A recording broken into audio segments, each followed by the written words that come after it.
मार्कंडेय और भगवान भोलेनाथ की कथा बहुत समय पहले की बात है। भगवान शिव के परम भक्त मृकंड अर्ष और उनकी पत्नी मरुद्वती संतान सुख से वंचित थे। संतान प्राप्ति के लिए उन्होंने घोर तपस्या की। उनकी तपस्या से प्रसन्न होकर भगवान शिव ने उन्हें 2 विकल्प दिए, एक दीर्घायु लेकिन मंदबुद्धि पुत्र, एक अल्पायु लेकिन तेजस्वी और बुद्धिमान पुत्र। मृकंड ऋषि ने दूसरा विकल्प चुना। कुछ समय बाद मरुद्वती ने एक तेजस्वी पुत्र को जन्म दिया, जिसका नाम मार्कंडेय रखा गया। मृत्यु का श्राप। मार्कंडेय बचपन से ही असाधारण रूप से बुद्धिमान और शिव भक्त थे। उन्होंने वेदों और शास्त्रों का ज्ञान प्राप्त किया और बचपन से ही शिव भक्ति में लीन रहने लगे।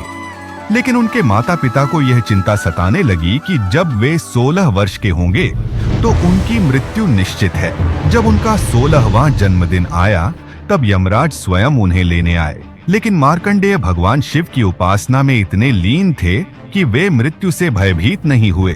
उन्होंने शिवलिंग को गले लगाकर भोलेनाथ का स्मरण किया। भगवान शिव का आशीर्वाद जैसे ही यमराज ने अपना पाश फांसी का फंदा फेंका, वह शिवलिंग पर पड़ गया। इससे भगवान शिव प्रकट हुए और क्रोधित होकर यमराज पर त्रिशूल चला दिया। यमराज मूर्छित होकर गिर पड़े।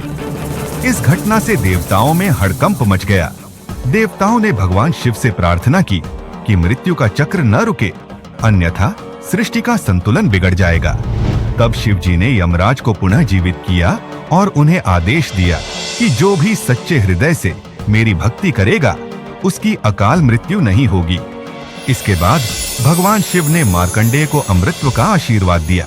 तभी से वे अमृत तत्व के ज्ञाता और चिरंजीवी आशी माने जाते हैं। कथा का संदेश। यह कथा हमें सिखाती है कि सच्ची भक्ति और निष्ठा से कोई भी संकट टल सकता है।